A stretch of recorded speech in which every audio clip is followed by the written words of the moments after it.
oh, you got to do stretching, oh, you got to do mobility, oh, this is tight, and this is that, and this is whatever. And a lot of what I've seen in um, the most current practices of physiotherapy are counter to these ideologies that most the social media fitness has picked up, and it's spread it like wildfire. Yeah, so I've been watching some of your Instagram posts of late, your training reels. Obviously, you're looking hench. One of the things that we've discussed in the last, month, and it's come up every now and again, is um, how much your body gets beaten up from, doing training at the level of intensity that you're doing the training. And then it's like, how do you then manage that? And one of the things I've always kind of gone towards, and I'll explain a little bit more later as to how I've come to that conclusion or like way of thinking, is manage. This was in the door. Yeah, yeah, yeah, yeah, yeah. I don't know if that's like I've not factored that in actually. Um, Anyway, yeah. So managing your load. So the thing that I learned in physiotherapy, I'm not a physiotherapist, but the training that I did with physiotherapists in how they manage injuries and stuff. In the current, most up-to-date way of managing things, it seems to be graded exposure. And so I've had over the last, I don't know, 8 years now, a lot of time to work with people and apply graded exposure when I'm dealing with somebody who has a part of their body that's feeling beaten up. Mm. And so I've used graded exposure to like basically rebuild their capacity to move and load and then get them back full firing again, without doing a bunch of other sort of, what people imagine rehab to look like. Um, and so looking at some of your recent Instagram posts and reels, uh, you've put captions in there, and one of your recent ones you mentioned about how your body's getting a bit beaten up, and that you're going to start including certain methods to offset that. Mm. And so I was going to talk about that because I have got a different view on it. Mm. And it does link in towards how I manage these things versus how I think most people are being presented with how to manage these things. Mm. So I want to create some clarity in terms of my experience with how I've learned to manage, your body getting beaten up, basically. Um, so yeah, where's it all kicking off for you? You've been training for a while now. What's getting beaten up? Yeah, I would say of late it's kind of a recurring theme with me, like the shoulders for sure. I've always been quite shoulder dominant. So whenever I'm pressing, whether it's chest press, whether it's overhead press, my shoulders feel quite the brunt of everything. So especially my right shoulder. So if I'm doing like a dumbbell bench press, I'm not even barbell bench press anymore, but even with dumbbells, sometimes I feel it, or I feel it in other movements like dumbbell flies or cable flies, stuff like that, right? I'm also feeling it in my knees right now. So we've got pendulum squats, which are in the my current training program, which I really enjoy. Um, I think what's happened is I've been increasing loads, and I know you mentioned that in the past. And the thing that's always at the back of my mind. When I'm increasing the loads, what would happen is I'm doing the set, and I'm thinking I'm only going to do 8 because that's what I plan to do.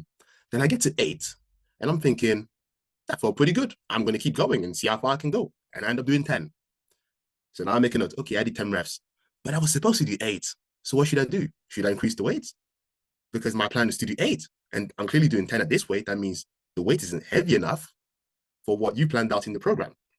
So I would end up increasing the weight. Now, yeah, so that's what's been happening. So you mentioned, okay, what's been hurting has been mainly my shoulder and my knees. Mainly my triceps as well, my triceps and my elbow, especially the right elbow. But really both elbows, I'll say, feeling it quite a bit in the elbows. I don't know if it's tendonitis or what, but when I'm doing dips, tricep extensions, yeah, I'm pretty beat up, dude.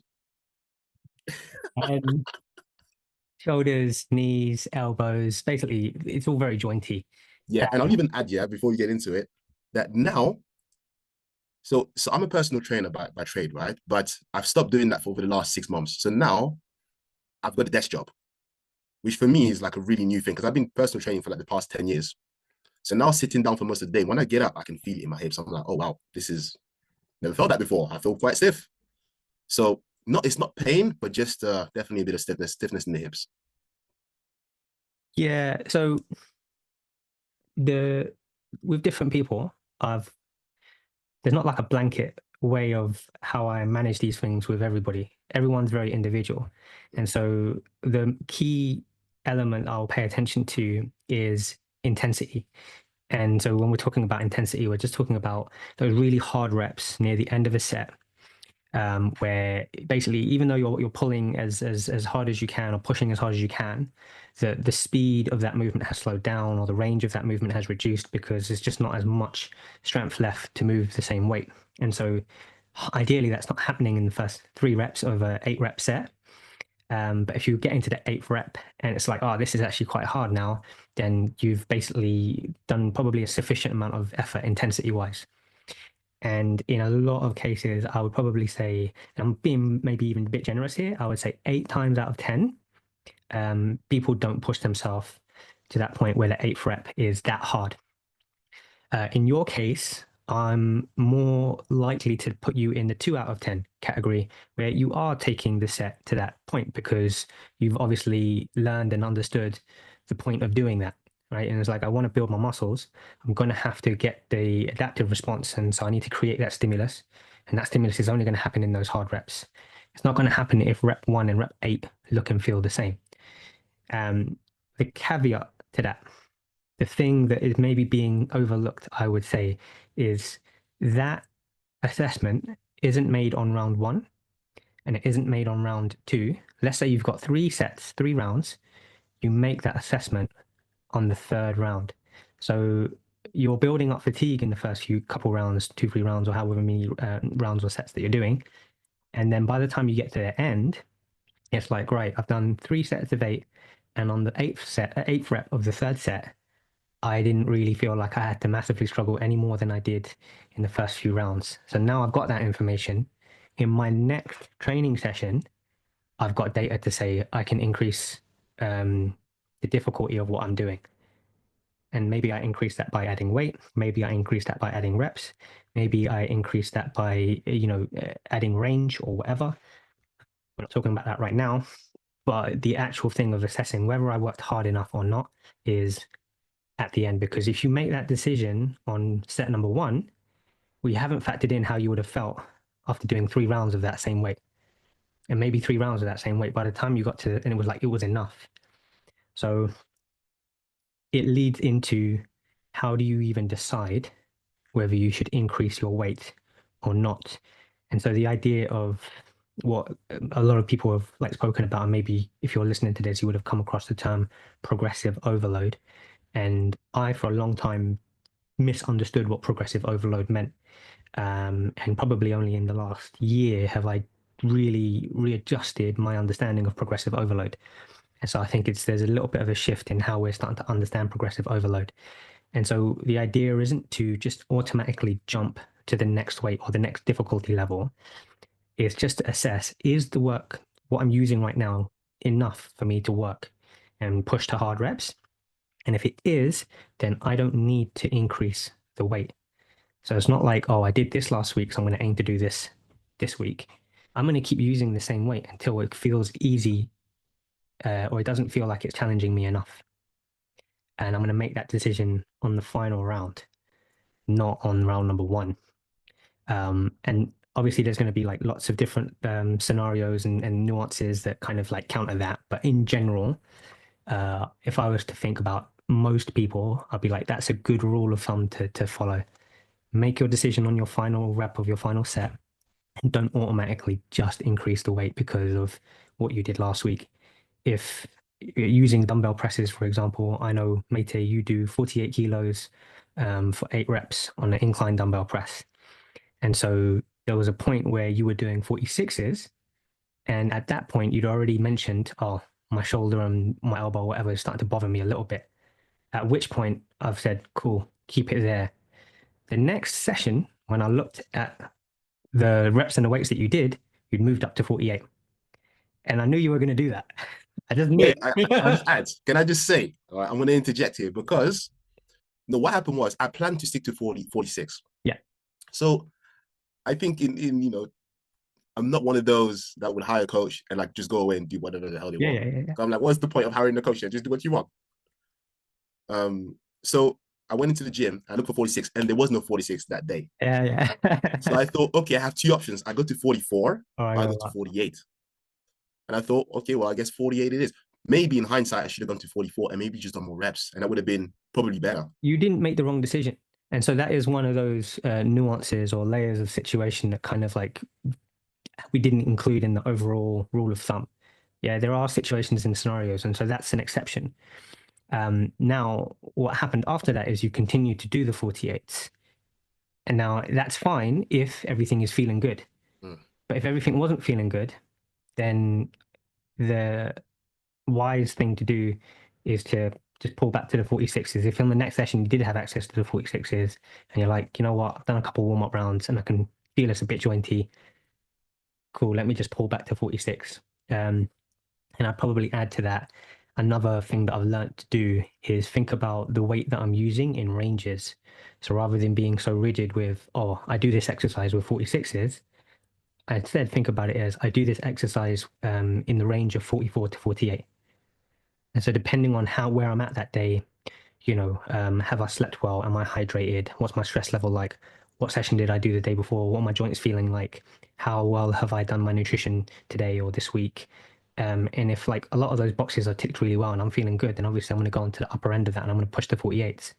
But if I haven't slept well, if I didn't hydrate well, if my stress levels are a bit higher, if I've been feeling a bit beaten up in my last few sessions, then it's just wiser for me to work with 44 because 44 is still a working weight that I can push my muscles to that point of hard rep intensity. And so it's like getting less attached to the number on the dumbbell and more like attached to the principle of I'm just trying to work my muscles to that point of intensity with the lowest cost to my joints. And so that's kind of what like a huge sort of micro graded exposure in terms of how are we thinking when we're making these decisions, and in that way we're reducing the risk of strain. If we do get strain, we're giving ourselves more opportunity to recover from that strain without making it worse, and therefore we can train for a much longer period. And as you and I both know, it takes a long time in any situation to build muscle.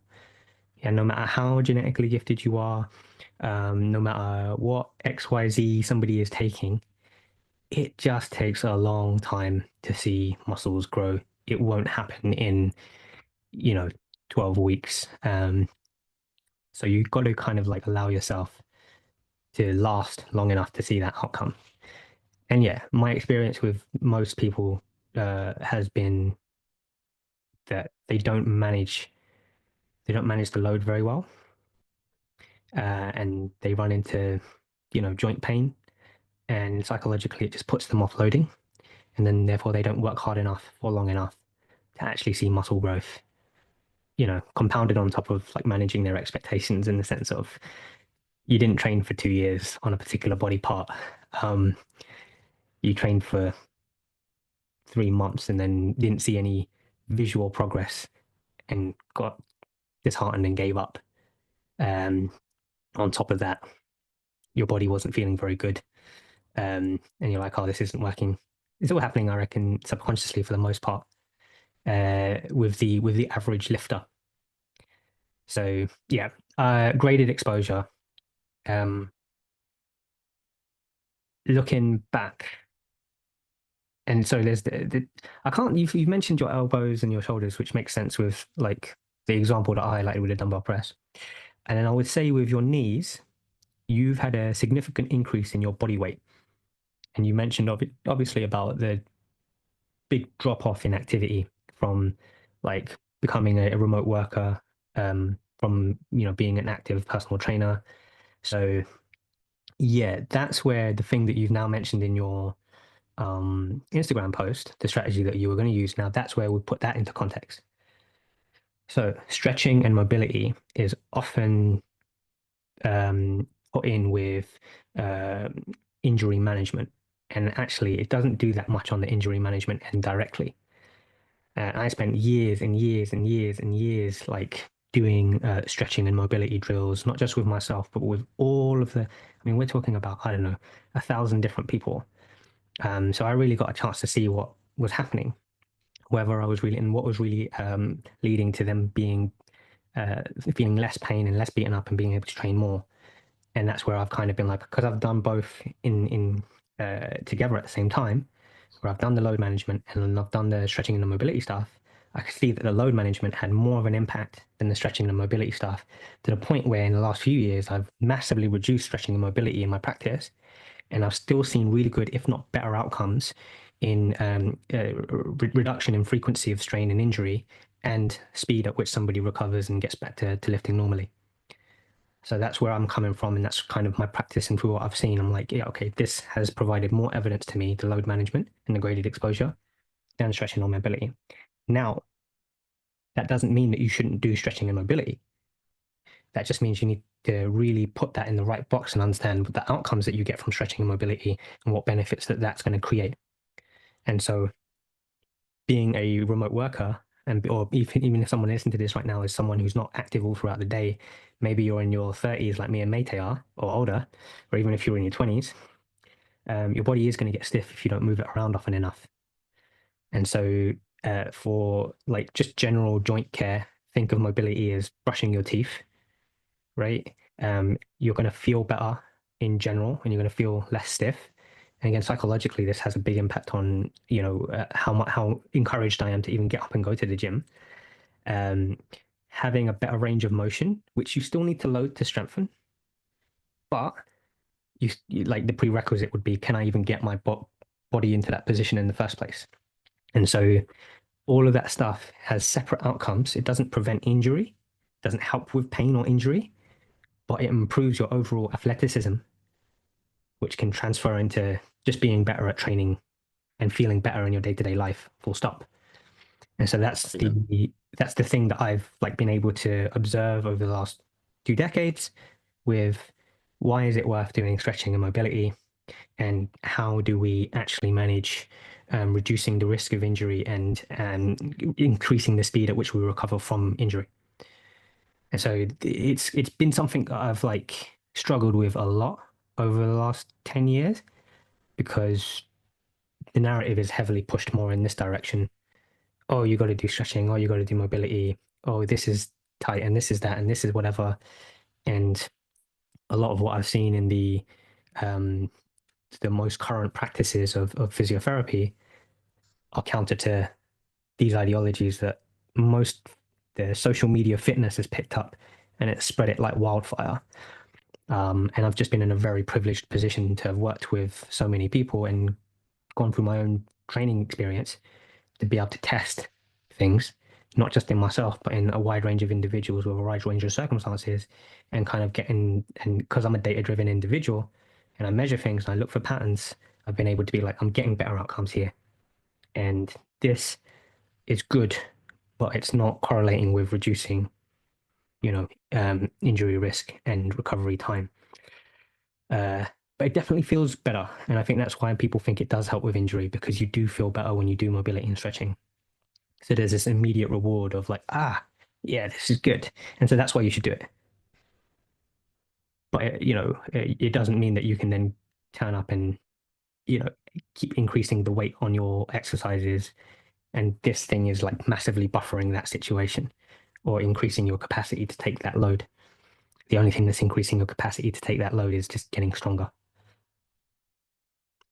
So measuring your strength, and then with individuals like yourself, and if you're listening to this out there and you're also somebody that is just mental enough to take yourself to that point of discomfort in training, because it does take a little bit of insanity and aggression. Um, yeah, like try and do the most you can with not the least, but kind of what you have already before looking to add more stress to yourself. Because most people are massively, massively disillusioned about what being strong is, or what dysmorphia exists in, so it's like not just in your physical appearance, but you could get somebody like deadlifting 200 kilos and thinking they're weak because someone else they know is deadlifting 240. And it's just like, oh yeah, I see people doing 48s on dumbbell incline press all the time. That's just standard. That's entry level. And I've heard so many people talk like this, and even I have done. But the actual reality is dumbbell pressing 48 kilo dumbbells when you weigh less than its combined amount, um, yeah, or even just your body weight or whatever, that's a lot of weight going through your shoulders. It's a lot of weight going through your elbows. There's a lot of weight going through your wrists. That's a lot of weight for your entire body to work against. Um, and being very strong, you have to be careful because your muscles can produce force that sometimes your joints and your tendons can't always tolerate. I had so many questions. Like there's so many tangents we could go on with this. Because here you're talking about strength, and I'll give you an example. I see it day in and day out in the gym, guys doing singles and doubles on the bench press, thinking, "Yeah, I'm making gains." And I'm like, I don't know if that's the best way to do it, but if that makes you happy, that's all good. Mm. But that's maybe a topic for another conversation. But Yeah, yeah, yeah, we can talk about ego lifting another time. Um, I think yeah, you just when you posted about the stretching and mobility, it's something I think about all the time. So it was more just like a reminder, like, oh yeah, I wanted to talk about that. Because I see it all the time and I've been dealing with it for the last few years and I've never actually gotten around to making any content like talking about my views and thoughts and how I've like successfully managed to deal with that with so many people. And when I do something really well, like that's where my value is, and I'm like, okay, I need to put that into content form and get that out there to more people because it will help. One, it will just like so much time can get wasted not training because you think that you're like severely injured and you need to go through this 6 month rehabilitation process. That somebody's got you on like these like very low load exercises with mini bands and this and that, and I watch it all the time. I'm like, literally that same day, I could probably get that person to do like a full training session that actually creates adaptive stress. But I'm not the one responsible for their training. So I kind of just like all I can do is do my best on my end. And yeah, I wanted to make something that was going to be like, at least I'm starting to get that message out. And this is what I've seen. This is what I think could help. As a disclaimer, of course, there are like very significant injuries that do require genuine like rehab. So if you've broken a bone or you've torn a tendon or something like that, it's still graded exposure. But that's what a lot of those rehab exercises are designed for, is those much more like severe cases. If your shoulders and your elbows are hurting, try backing off and then gradually reintroducing the load instead of completely stopping all the, this isn't to you, but this is a general statement. Instead of just completely like backing off and stopping your training and then, spending 6 months doing like exercises that weren't creating any stress for your muscles. And a lot of the time I still feel people still come back and they still say, oh yeah, my thing's still hurting when I try and do this and try and do that. And it's because the confidence has gone. Their nervous system is now sending out those signals because they wired their brain to believe, oh, if I do this, it's going to hurt. And a big part of my job is reinstilling that confidence, putting people in those situations with the right amount of weight, and then saying, how did it feel? Did you feel okay? Yeah, actually, that felt fine. Obviously, there's a human there being reassuring, supportive, um, and then they start to rebuild trust in themselves and trust in their ability to actually train and create adaptive stress, do the hard reps. So I want to see people actually doing the work that gets them the results, not being told that they can't do the work, um, which is what I'm seeing a lot of, and this means that a lot of people don't end up actually getting to their goals. well said.